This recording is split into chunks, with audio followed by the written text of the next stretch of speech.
Senhor nosso Deus, o nosso Pai, nesse momento nós queremos, Pai, te adorar, Senhor. Te adorar pela sua palavra, Pai, que neste momento será ministrada. Sabemos que o Senhor tem algo reservado em nós para falar conosco nesta noite, Pai. Pai, nós te pedimos, fales e não te cales, porque a tua igreja anseia ouvir a tua voz, nós ansiamos ouvir a tua voz. Pai querido, joga por terra toda distração, tudo aquilo, Pai, que vem para tentar impedir o teu povo, Pai, impedir de ouvir a tua palavra, Pai. Nós pedimos nesta noite, fica conosco, Pai, que a tua palavra venha acompanhada de poder e unção.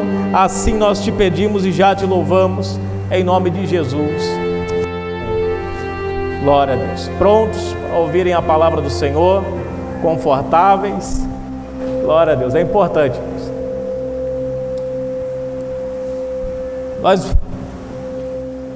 O propósito do nosso coração por esses dias é falar sobre família. E não tem como falar sobre família se não começarmos pelo casamento, que é o solo da família.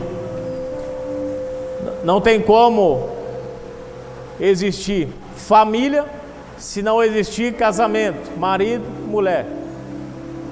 Só que nós precisamos observar se o nosso casamento está sendo regido da maneira que Deus deseja que seja um casamento. Será que eu, como marido, tenho feito o meu papel direito?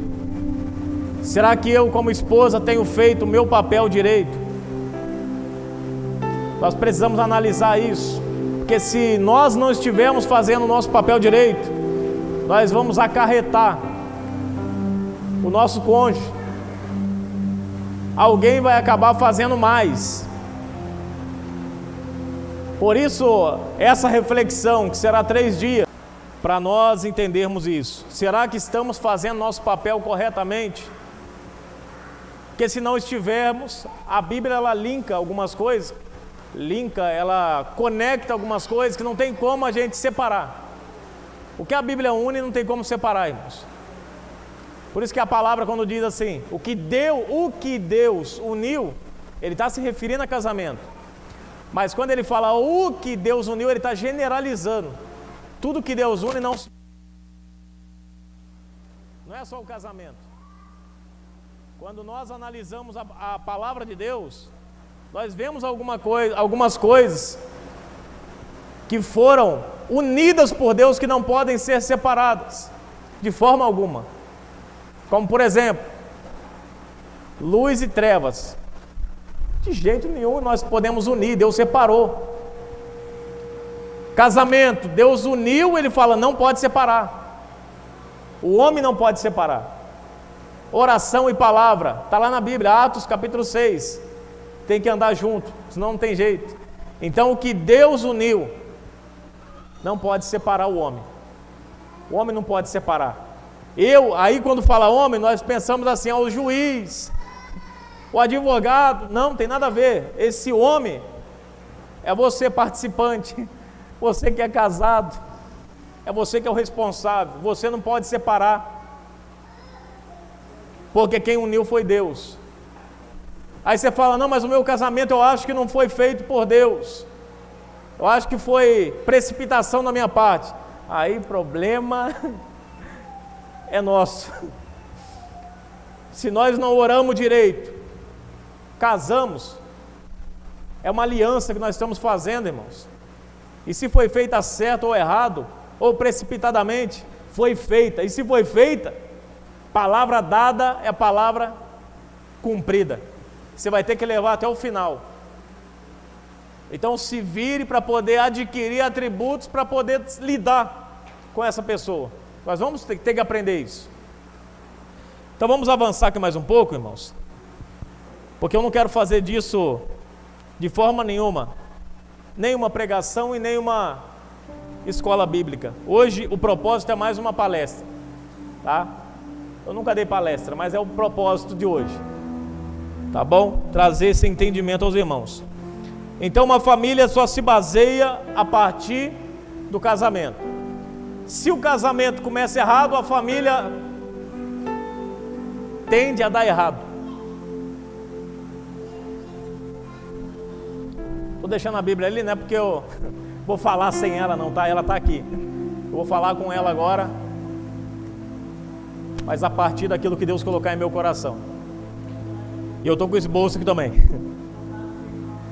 Se a família começa errado, o casamento é errado, o filho vai dar errado, a filha provavelmente vai dar errado. E depois, como é uma coisa que ela vai passando de pai para filho, o filho do seu filho vai dar errado e assim vai, até alguém quebrar isso, até um orgulhoso nessa situação decidir se arrepender e começar do zero, fazendo o certo, fazer diferente do pai, fazer diferente da mãe. Então vamos descobrir hoje se o nosso casamento está certo. Você deixa a palavra de Deus falar com você nessa noite? Então abre o seu coração, esqueça agora o pastor Jonatas, tá? Não fique pensando, não, mas quantos anos esse menino, é um menino, quantos anos esse menino tem de casamento para poder falar? Aí que é uma coisa que você não sabe. Casamento não se trata de experiência, se trata de maturidade. Casamento é ter maturidade para lidar com uma pessoa que é diferente de mim. Maturidade para saber conciliar o que é ser casado e o que é ser solteiro. O que era eu casado, o que era eu solteiro, o que é eu agora casado. É saber conciliar isso, ter maturidade. E maturidade, que eu digo também, é você se colocar no lugar do outro. Entender que os seus planos, não, ele não pode parar. Mas agora, junto com seus planos, tem o plano do seu cônjuge também, que terá de ser levado adiante. E você vai ter que ajudar. Se você casou com ele, você casou com os planos dele junto e tudo mais. Eu estou falando algo muito sério, irmãos. Se você falar assim, eu não estou nem preocupado com isso. Deus não tem o culpado por inocente. Você, quando casou com essa pessoa, você precisa dar valor à alma dela, não é só o corpo e não é só os seus interesses. Nós não casamos por causa de interesse, irmãos. Quem casa por causa de interesse, o casamento vai acabar. É uma aliança que já nasce quebrada, nunca vai fechar. É uma aliança que a pessoa nunca vai estar dentro, sempre vai estar fora, por mais que tenha sido firmada uma aliança no meio do altar. Não estou falando só de casamento de corpo, irmãos, porque o que nós vemos hoje são casamentos que são firmados por homem. O pai quer casar a pessoa, a mãe quer casar porque gostou. Isso é casamento firmado por homem. E o problema é que essa filha ou esse filho, não interessa se a culpa foi do pai, eles vão ter que levar adiante. E você pode estar colocando uma grande pedra de tropeço no caminho da tua filha e do teu filho, se você negligenciar isso. Eu sempre falo para minha filha, brincando, né? Lógico, mas eu falo, a minha esposa está aqui de prova. Quando ela toca, irmãos, 4 anos de idade, mas às vezes vem um assunto assim já de namoro, de idade. Nós não assistimos filme que fala sobre isso, mas é colégio, é tudo isso, e a gente tem que ensinar. Então eu falei o que para ela? Falei, filha, só vai casar o dia com alguém parecido com o seu pai. Você gosta do seu pai? Não é que eu sou perfeito não, mas é que eu sei quem eu sou, tá? Então eu falo, se você for casar um dia, você gosta do papai? Eu gosto. Então você tem que casar com alguém igual o papai, tá? Nem menos, tá? Tem que ser igual ao seu pai, para melhor. Para melhor, se for melhor, por isso que tem que o pai aprovar. Esse seria o certo. Que a criança, o adolescente não tem ideia do que está fazendo, é a paixão, está apaixonado, nem faz ideia do que é isso. Irmão, já fui apaixonado pelo aquele Diário de Daniela, não sei se os irmãos já viram. Paixão, queria entrar na televisão. É paixão, paixão é coisa que não passa, é passageiro. Então todos nós passamos pela paixão. O que suporta as tempestades da vida, o que suporta, o que faz você suportar os desafios verdadeiros da vida real, é o amor. A paixão não vai suportar. Não vai. Porque a paixão, ela morre na cama. Eu vou falar, pode deixar por parábolas, quando tocar nesse assunto, por causa das crianças. Minha intenção não é constranger ninguém, é falar uma verdade como homem de Deus. Mas a paixão, ela morre ali. O que vai continuar é o respeito. O que faz alguém levar o seu casamento a 50, 60, 70 anos até a morte? Não é a cama, porque a cama uma hora acaba. É o amor e o respeito. Por isso que quando você iniciar um namoro, e agora eu não estou falando só para jovem, estou falando para pessoas também que estão procurando um relacionamento. Pensam, né? Não é que estão procurando, mas pensam um dia em casar de novo. Nós precisamos entender, primeiro, o foco não é o corpo, de maneira nenhuma. Foco não é a beleza exterior, é a beleza da alma dessa pessoa, porque é o que mais vai te maltratar depois no casamento. É a alma. A pessoa pode ser uma pessoa bela, mas se a alma for ruim, podre, vai acabar com a tua vida. Por isso você vê pessoas assim, nossa, mas a menina tão bonita com um menino tão feio, e tá feliz, porque ela não casou com o corpo, casou com a alma. E lógico, o corpo vai vir junto, vai fazer parte da recreação. Mas a pessoa, irmãos, a questão é que quando você se apaixona pela alma da pessoa, tudo se torna lindo. A pessoa pode ser uma carcaça de frango, igual a gente fala na minha cidade, uma carcaça de frango. Lá eles usam esse ditado, quando a pessoa é meio feinha, fala, oh, carcassinha de frango. Mas se a alma for bela, essa pessoa vai te fazer feliz, essa pessoa vai te fazer completa. E esse é o nosso alvo. Eu posso dizer hoje, tenho 6 anos de casado, mas tenho 11 anos conhecendo essa pessoa.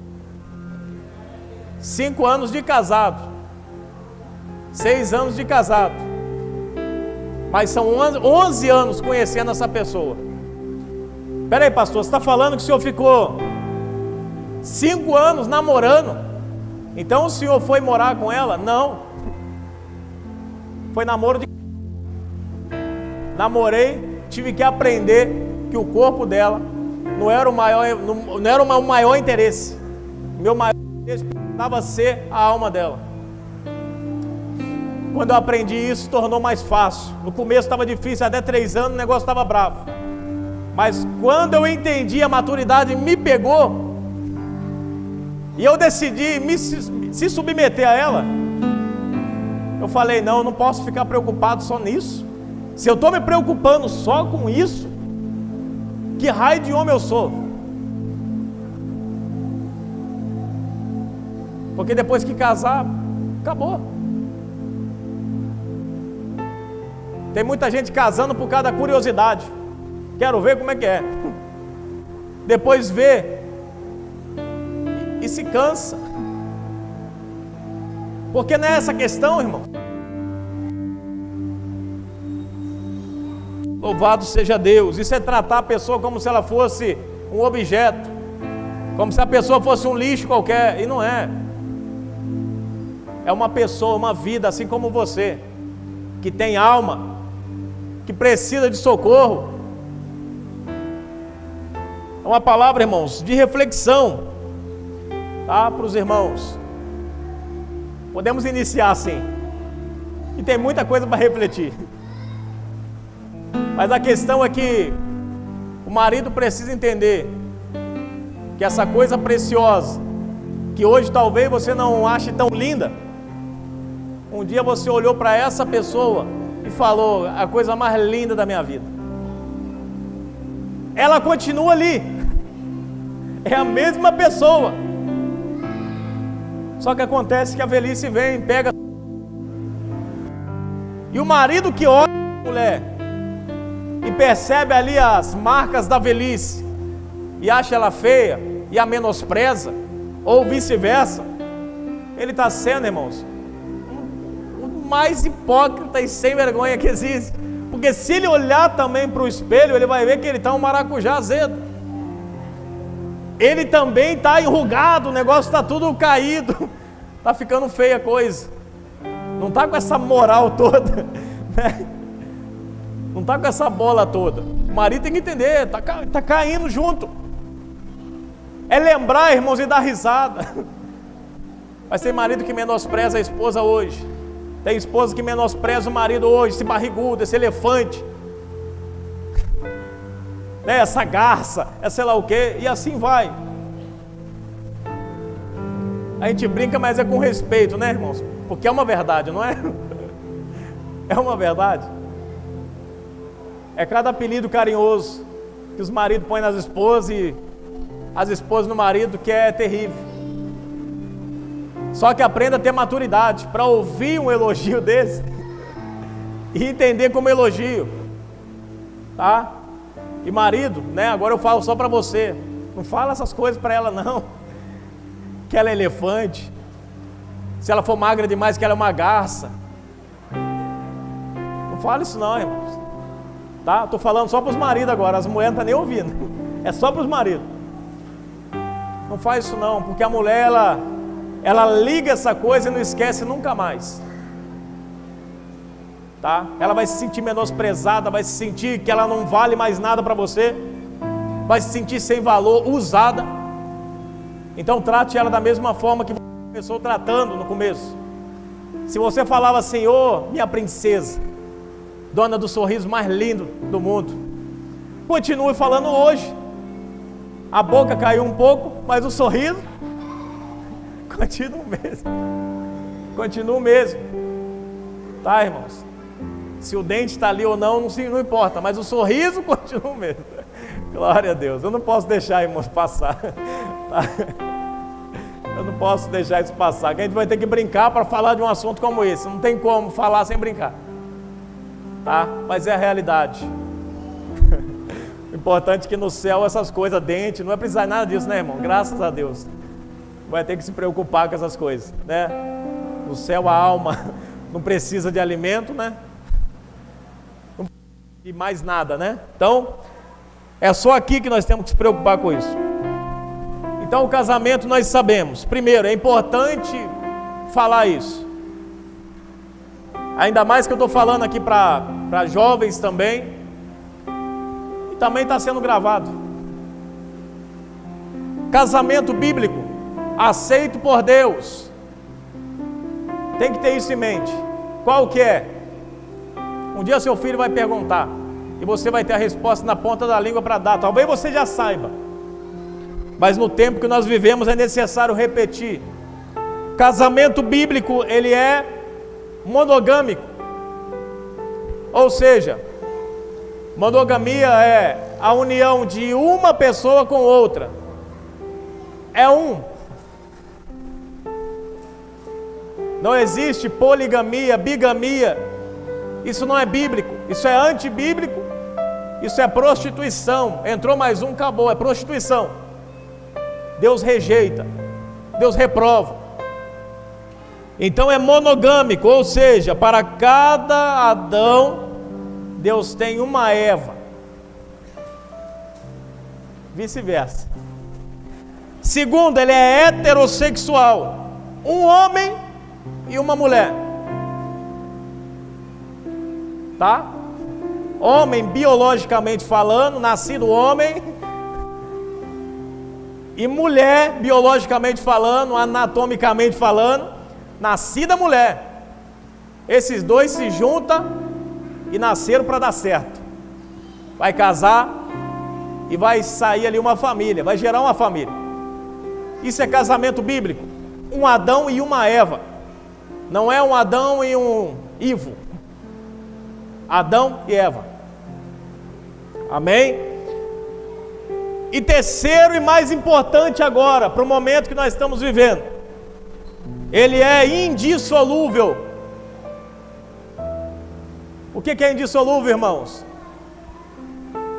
Amém, irmãos? Preciso da atenção dos irmãos. Sei que a criança é linda, mas depois a gente presta atenção, tá? Depois a gente brinca. Vamos ouvir a palavra, que é o mais importante agora. Deixa nada roubar a sua atenção, por favor. Então não se pode dissolver, desfazer. Uma vez casou, deu a palavra, fez aquela coisa bonita, aquela cerimônia, o pastor foi lá, você foi com aquele vestidão, ou foi no cartório, mas arrumou, ficou bonita. O marido também tirou foto, postou da aliança. Isso é muito lindo. Mas o importante não é nem tanto o começo, mas é o desenrolar dos fatos. É o meio de campo. É como vai chegar o final. Nós temos o costume de fazer planos a curto prazo. Eu compro esse negócio para quando? Vai vencer semana que vem. Então compra, que a gente vai comer essa semana. Não coloca na conta que vai passar mal e não vai poder comer. Casamento é a mesma coisa. Você está conversando com uma pessoa que você sabe que vai te tratar daquele mesmo jeito que ela está tratando, ou pior, vai piorar. A pessoa que te estressa. Você está casando para morrer cedo, de estresse, de ataque cardíaco, de ansiedade. Se está vendo que o negócio não é para longo prazo, o negócio é para casar ali e morrer ali. Levantou, caiu. Não vai dar certo. Então o casamento, os seus planos têm que ser feitos a longo prazo. Conheça a pessoa, gaste tempo conhecendo. Tá, irmãos? A parte que menos vai te dar trabalho é a parte que mais fica curiosa, da intimidade. Tá? Essa parte é a parte que você nem precisa se preocupar tanto, porque é natural. Você tem que se preocupar em conhecer, saber os planos, saber como trata a mãe, como trata o pai. E para quem já está casado, agora é saber como lidar com o que já fez. Como lidar com a minha sogra, já casou. Como lidar com esse cônjuge, porque eu já casei. É difícil? É, mas eu já casei. Então você tem que aprender a lidar, não tem, porque separação não existe. Divórcio no vocabulário do crente não existe. Só há um caso na Bíblia que Jesus ele dá liberdade, mas ele não exalta esse caso. Quando chegam os fariseus falando: Senhor, mas por que Moisés, Senhor, como se Moisés fosse maior que Jesus, como que Moisés deu carta de repúdio e o Senhor não? E ele fala: Moisés deu pela dureza do vosso coração. E os irmãos há de lembrar que na Bíblia, dureza de coração é uma coisa que sempre que Deus fala, Ele fala com uma certa tristeza. Sempre que Ele vai falar de dureza de coração. O povo ficou no deserto por quê? Porque foi obstinado e duro de coração é a mesma coisa. Então, irmãos, a pessoa traiu. Ele fala, a não ser por adultério. A pessoa traiu. Jesus está querendo dizer o quê? A princípio, o melhor era o perdão, para que não se rompa o casamento. Mas se não tiver como viver junto, pode ser. Ele deu ali a carta. Ele falou, está autorizado sim. Se a pessoa traiu, você fica livre. Quem foi traído, quem traiu não, está preso. Só resta se arrepender.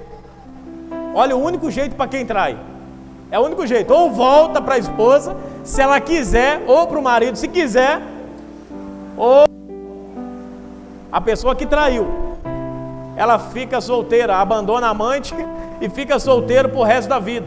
É o único jeito para ele. Mas para quem foi traído, tem uma nova chance. Tem uma nova chance para quem foi traído. Qualquer outro casamento, desfeito por qualquer outro motivo, a Bíblia não dá, irmãos, autorização para se casar, tá? Nesse caso de adultério e no caso de morte de um dos cônjuges. Quando um dos cônjuges morre, a Bíblia diz, Paulo diz, que o outro está autorizado a casar. Mas ele fala, o melhor é que ficasse como eu, só. Faz a obra de Deus, aproveita, tem liberdade. Mas se não der, se o coração se abrasar, casa, porque é melhor casar do que pecar. Então é o que Paulo nos diz. E em casos de abandono, a pessoa vai e abandona, casou, mas abandonou. Aí nesse caso há ali uma autorização para a pessoa que foi abandonada, divorciar-se e casar. Então 3 casos apenas. Você acha que casamento é coisa séria? A palavra que você deu lá, sim? Você acha que é sério? É sério. Quando na Bíblia é dito assim, sim, sim, a palavra do crente seja sim, sim, não, não. O contexto fala sobre casamento. Casamento, falou sim, dá seus pulos e trata de levar esse negócio até o final. Porque senão a conta vai vir e o boleto vai ser alto. E você não vai ter condição de pagar. Porque o boleto que vem de Deus para a nossa vida, nós não temos condição de pagar, irmãos. É uma dívida impagável. Mas a cobrança vai vir, vai ser pesada. Tá, irmãos? Então tome cuidado. Não pense assim, vou separar, não estou gostando. Fiz coisa errada. Escolhi errado. Vou separar agora. Como se fosse algo normal, não é, irmão? Vai ter. Irmãos, se você vê as pessoas que estão separando, casando e separando, aparentemente estão bem. Por quê? A consciência deles já foi debilitada, fragilizada pelo tanto de porcaria que eles fazem. São pessoas que não têm mais o sensor. Vai batendo cabeça até. Não é normal uma pessoa que vai separa a casa e nunca olha para si mesmo e fala, eu acho que eu sou o problema. Não é normal. E eu falo num contexto onde pastores estão no 5º casamento. Eu falo num contexto desse. Tá feia a coisa. Tá? Então eu peço aos irmãos que tomem cuidado, ensine seus filhos. Passe para ele a seriedade que é o casamento. Passe para ele a importância que há em respeitar e amar a pessoa que ele no altar recebeu. Isso é o pai e a mãe que ensina. Se não ensinar, não vai aprender.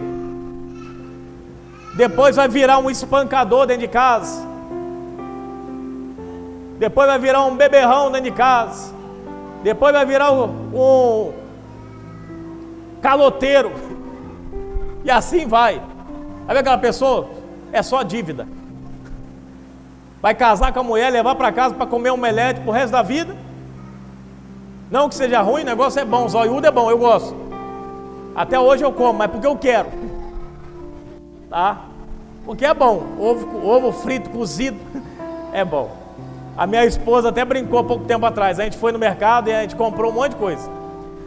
E compramos, entre tantas coisas, carninha, algumas coisas importantes. Eu foquei no ensino dela. Aí ela ensinando. Colocamos todas as coisas no porta-mala. Tudo que a gente dá valor foi pro porta-mala. Mas o ovo, ela trouxe e colocou no colo. Falou, a gente mete o pau, né? Fala, comer ovo é ruim. Mas o que a gente coloca no colo, no carro, na compra, a única coisa é o pão e o papel higiênico.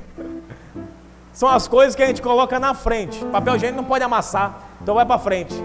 E o ovo vai na mão. Então, irmãos, olha para você ver, é uma realidade. Às vezes coisas que nós não damos nada, são as coisas que precisam de mais cuidado, tá? Já fica o ensino, fica a lição. Então, irmãos, a pessoa tira, o camarada vai lá e tira a menina da casa dela, que está acostumada a comer carne assada todo dia, acostumada a comer picanha, linguiça toscana, para você dar para ela ovo frito todo dia, e ainda para pagar a conta, ou ficar lá com o nome no Serasa pro resto da vida. Isso é vida, irmãos. Vida que a campainha toca 24 horas, ou o telefone, cada hora de um banco diferente, para cobrar, e aí? Isso não é vida, irmão, ninguém quer isso. Você está vendo como que o mais importante é você conhecer a pessoa com quem está se casando? Conhecer o que tem por trás desse cara que fala bonito, dessa mulher que fala bonito, tem conversa. Está vendo? Que o que está por trás é melhor, é o que vai te fazer se encantar mais com ela depois. É a questão do longo prazo e do curto prazo. Casei porque é bonita. Aí, curto prazo, irmãos. Chegou 30 anos. Hoje está envelhecendo mais cedo. Cabelo branco, bem mais cedo. Aqui o Marcos. 29 anos, se não me engano, tem cabelo branco. Então, irmão, cabelo branco é uma coisa. Hoje, 30 anos, eu também estou. 30 anos, o cabelo branco está aparecendo. Por quê? Nós estamos envelhecendo mais cedo. Então, a longo prazo, pense nisso, porque se você casar por causa da beleza, daqui a pouco, você já vai querer se separar, porque vai acabar. Você já olhou para sua avó? Vamos lá agora, vou trazer para perto de você. Você acha a sua sogra bonita? Eu vou levar para mais longe. Porque a sua esposa pode ser que ela vai se parecer com ela um dia. Isso é pensar a longo prazo, tá? Se sua importância, o seu valor principal é a beleza, se você não acha a sua sogra bonita, não case com ela, porque vai parecer com ela um dia, tá? Igualzinho, com ruga, com tudo igual. Você olha para sua avó, você fala que ela é bonita? Não fala, você fala assim, não consigo nem encontrar minha avó em meio de tanta pele, tanta ruga, não consigo. Tem gente que fala, o jovem olha para isso e fala, não tem como achar beleza. Por quê, irmãos? Mas ela foi linda. Você vai ver a foto da sua avó, de tempos atrás, você vai ver como que ela era linda, ela vai contar a história, ela ganhava corações, e você acha isso impossível. Eu estou para te dizer que essa sua esposa vai ficar a mesma coisa, se não pior, porque a gente vê umas senhorinhas que envelhece bonita, não tem, irmão? Tem uma senhorinha que você olha que é uma belezinha, ali a irmã Eulália, que belezinha. A gente vê umas irmãos, com aqueles cabelinhos grisalhos, uma coisa mais linda que tem. Então, irmãos, pense a longo prazo. Pense a longo prazo. A nossa flor lá na porta também. Irmão, não tem como olhar para a flor e não falar, ah, que senhorinha, coisa mais linda que tem. Tá, irmão? Então, irmão, dá para montar, é florzinha, né? Dá para pôr num jarrinho. Amém, irmãos? Então, pense a longo prazo, casamento é isso. Agora, a nível de prioridade, vou entrar dentro da sua casa rapidinho e já saio. Quem você tem valorizado primeiro? Quem você tem dado prioridade? Ao seu marido ou ao seu filho? Quem vem primeiro na tua ordem? Filho ou esposo?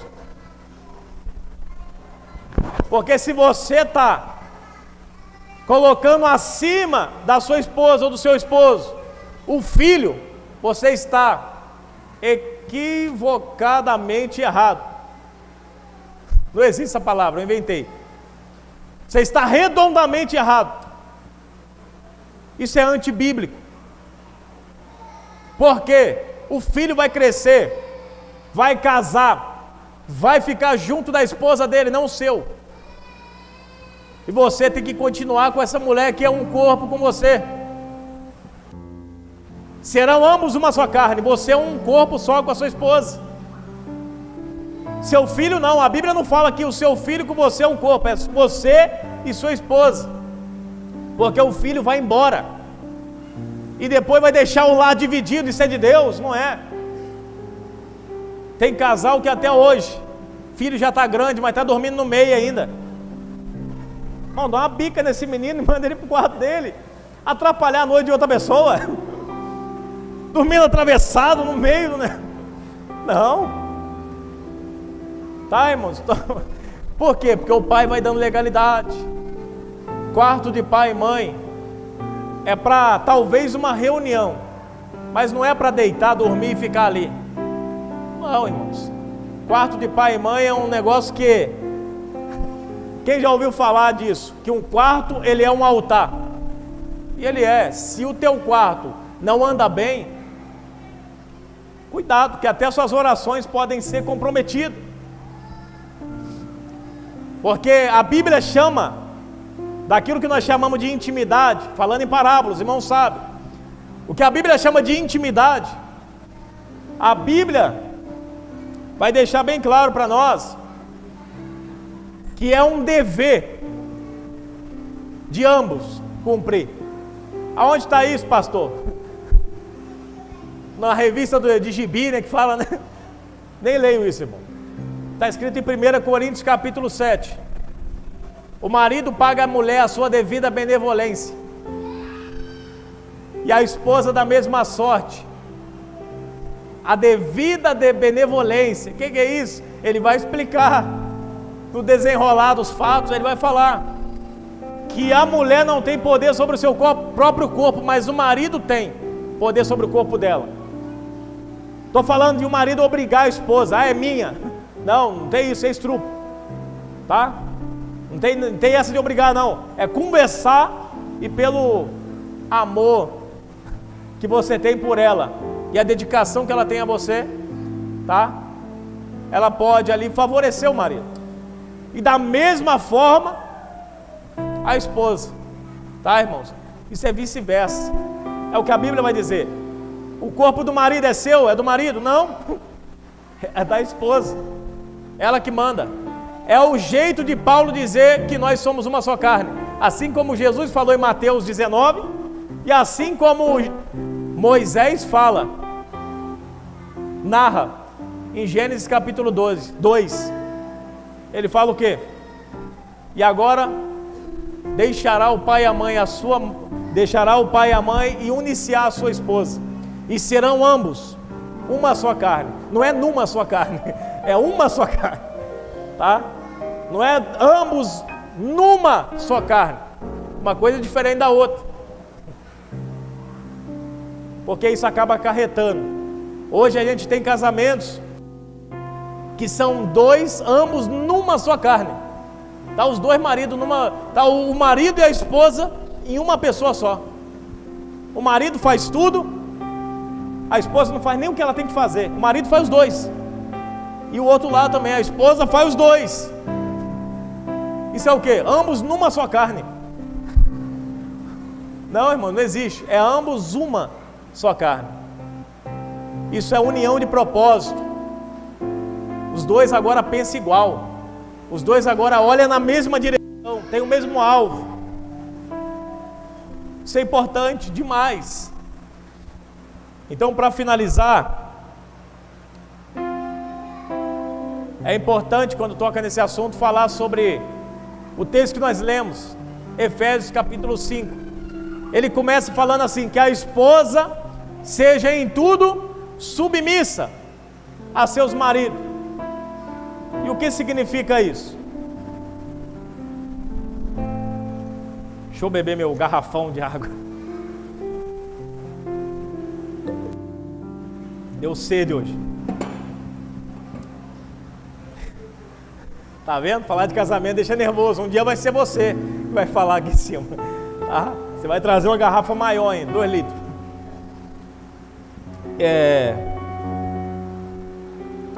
Perdão, irmãos. Lembrei. Questão da submissão. Isso que é, tá vendo? Isso que é você deixar de lado o TDAH, né? Você viu, né? Hoje eu desafiei o TDAH.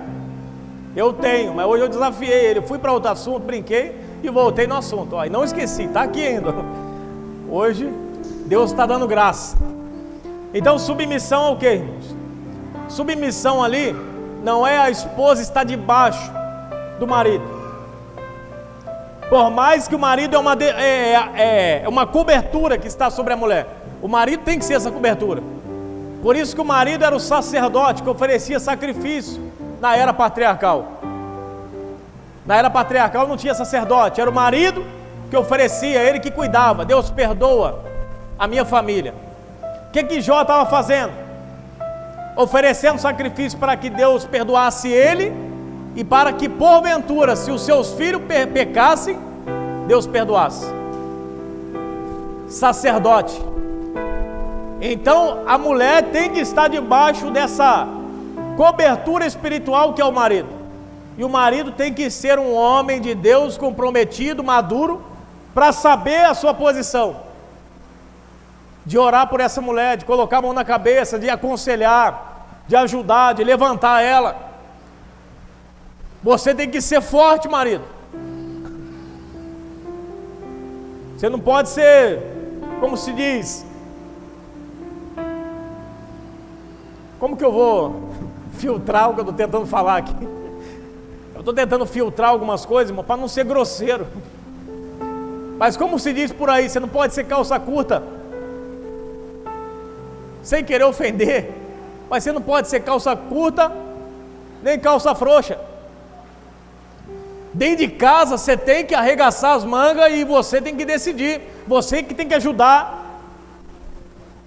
Sabe o que é homão mesmo, irmão? Homão, nós entendemos errado. Homão mesmo não é aquele que manda e que faz o que quer, não. Homão mesmo é aquele que tem louça para lavar, ele lava.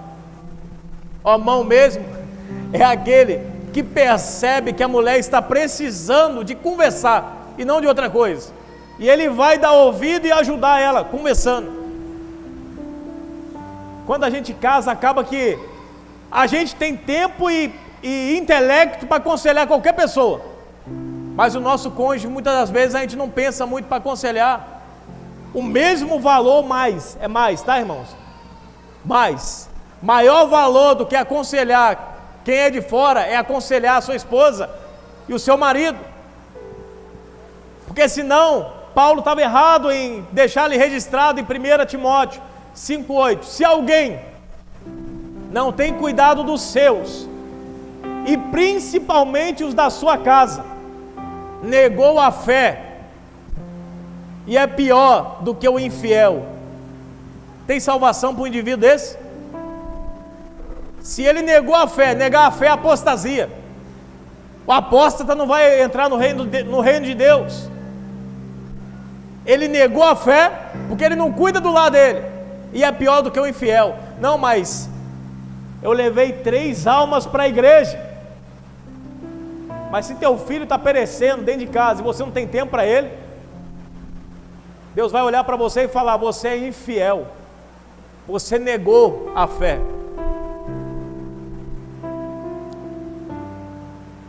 Se você vem segunda, terça, quarta na igreja, cu de oração você está, pau para toda obra, mas dentro de casa a sua esposa está doente, e você não tem coragem de botar a mão na cabeça dela, tem marido, tem vergonha, você é o quê? De acordo com a Bíblia, não é eu que estou falando, é a Bíblia. Você é infiel e negou a fé. Então tome cuidado, irmãos. Pregar os 4 cantos não é a maior vitória. A maior vitória é você, naquele grande dia, levar toda a tua casa. E se não levar alguém, que seja por teimosia dele, mas se você tenha feito a sua parte. Tá? Quantos aqui tem a convicção que está fazendo a parte? Quantos aqui tem a convicção, irmãos? Que está fazendo a sua parte para o seu filho vir para a igreja, para a sua esposa vir na igreja? Quantos estão? Misericórdia, irmãos. Então vamos corrigir isso, né? Vamos corrigir isso, porque eu creio, ninguém aqui quer ser chamado de infiel, ser tratado como um apóstata que negou a fé. Então essa é a recomendação bíblica para nós. Agora voltando na questão de submissão. O que é ser submissa? Submissão, a palavra submissão do original é sob a mesma missão. Não é estar abaixo, é estar do lado. Reconhece isso? Não é estar menor, é estar na mesma altura, no mesmo nível, no mesmo propósito.